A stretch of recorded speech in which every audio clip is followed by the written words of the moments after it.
السلام عليكم يا بنات. احنا هنعمل رز بشعرية على الطريقة او على الطريقة المصرية، بس فيها لمسة تركية كده صغيرة اتعلمتها من الاتراك.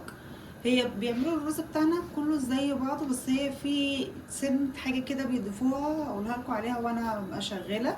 انا حطيت معلقة زيت مع معلقة سمنة.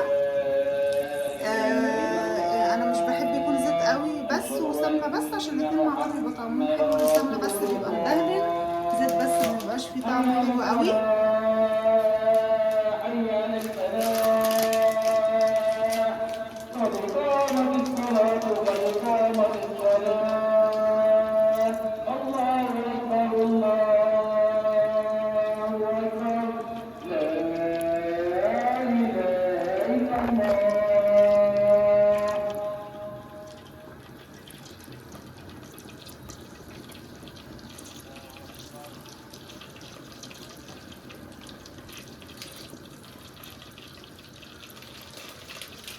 هنسيب لغايه لما السمنه تسيح خالص. بعد كده نبتدي اول حاجه هننزلها هي الشعريه. ورز بشعريه، احنا بنعمل شعريه بالرز. انا حطيت نص كيس حوا او نص كيس الشعريه. انا بجيب الكيس بعمله على مرتين.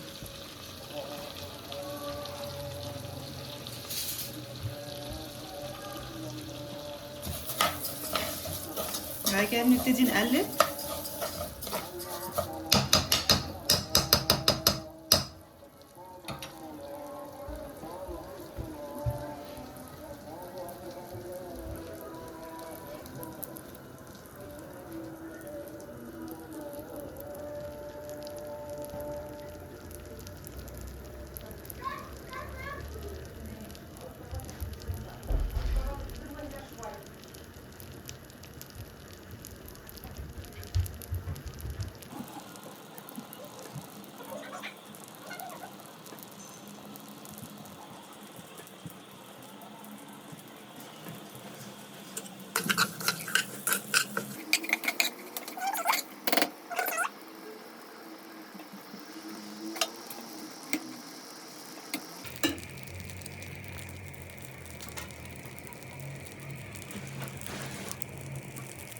احنا يا بنات حوالي يعني فردين زوجين واطفال.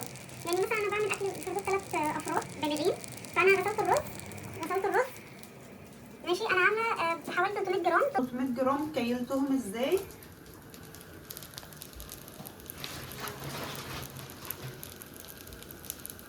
بالكوبايه دي. الكوبايه ديت انا لما قبل كده عندي ميزان، فعملت ايه، مليتها رز ورحت مكيله بيه، لقيتها 250 جرام. ف يعني مليتها على الاخر وزودت شويه كمان صغيره حوالي 50 جرام.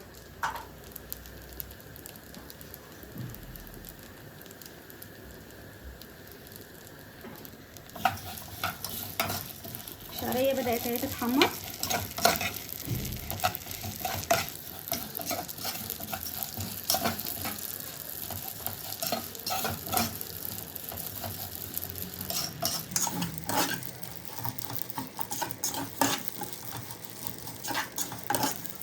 اللمسه التركيه دي لو جربتوها، انا لما يعني حد يعني اعرفه تركي، واحده يعني اعرفها تركيه، لما قالت لي على اللمسه دي قلت لها ازاي احط حاجه زي كده على الرز؟ قالت لي طب جربيها وانت مش خسرانه حاجه. فلما جربتها عجبتني جدا وبتدي طعم حلو قوي ومختلف، واي حد هتعزميه او اي حد هياكل من الرز دوت بجد هيحس ان ايه ده رز مختلف، يعني مش زي ما احنا متعودين عليه، مع ان هو نفس الرز اللي احنا على طول بنعمله في بيوتنا وبيوت امهاتنا ومن الاف السنين يعتبر، يعني مش من الاف السنين قوي، يعني من السنه الافضل. طبعا اللي عامل الرغاوي دي كده الزبده، يعني ايه، عشان انا عاملاها زبده وحطاها فهي بتعمل رغاوي.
خليني اصفيه. هنصفي الرز بعدين كده انا اضيفه على الشعريه. انا متوتره، انا كلها متوتره.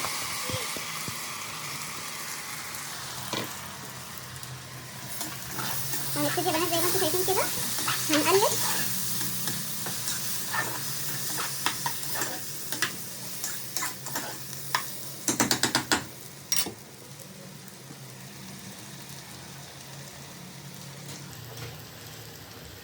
بصوا بقى يا بنات، دي التكات بتاعتي في الرز. انا بحب احط له نتفه كمون، مش حاجه كتير يعني، يا دوبك حاجه بسيطه قوي كده. وهنحط شويه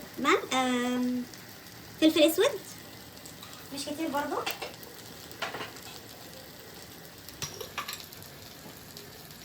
يعني ربع معلقه، يمكن اقل كمان من ربع معلقه، حاجه بسيطه. كزبره، ربع معلقه كزبره.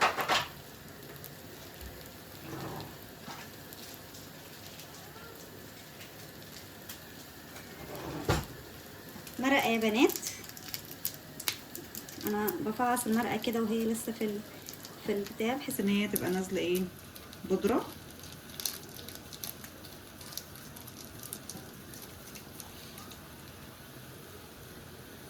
التكايه اللي انا قلت لكم عليها يا بنات، عصره نص ليمونه،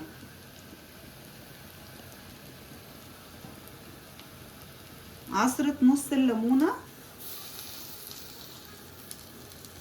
خيال حاجه كده بتخلي بجد الرز في حته تانية. وما بنستخدمهاش غير في الرز بس، يعني مش هنستخدمها في حاجه تانية، هي الرز بس. عصره نص ليمونه. بعدين نقلب، احنا لسه ما حطيناش الملح. انا ما بحطش الملح غير بعد لما بحط الميه، عشان بظبط الملح مع ملح المرقه، لان المرقه انتوا عارفين كلكم ان هي ايه، حادقه. فالمرقه عشان حادقه، فالاول بدوق وبظبط الملح على حسب ملح المرقه بيبقى عامل ازاي معايا، عشان الحاجه ما تطلعش حادقه قوي. زي ما انتوا شايفين بنقلب الاول كل حاجه قبل ما نحط الميه. الميه لما بتيجي تحط الرز لازم تكون يعني يا دوبك عقله صباع كده فوق الرز، وهوريكم انا بقيسها ازاي.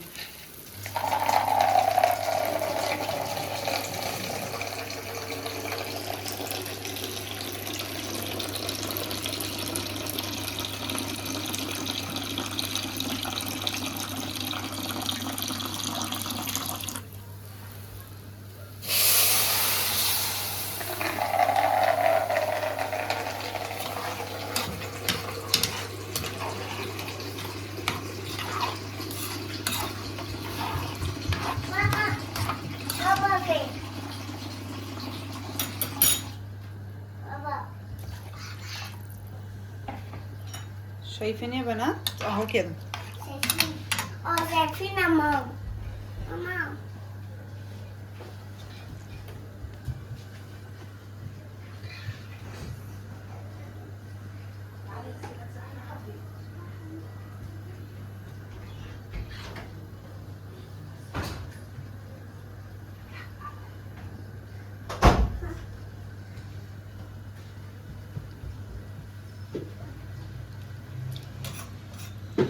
تمام. انا بعرف بقى اقيسها ازاي. بصوا انا اول ما بعمل كده يا دوبك يعني بنص المعلقه بتكون طرف المعلقه لامس الرز اهو كده، طرف المعلقه لامس الرز. فانا كده بعرف ان انا ايه الميه بتاعت الرز مظبوطه. تمام. بتسيبوها على نار عاليه الاول، اوكي. واول ما يغلي بتبتدي ان انت توطي عليها النار، وبالهنا والشفا. اول ما يطلع هصوره لكم.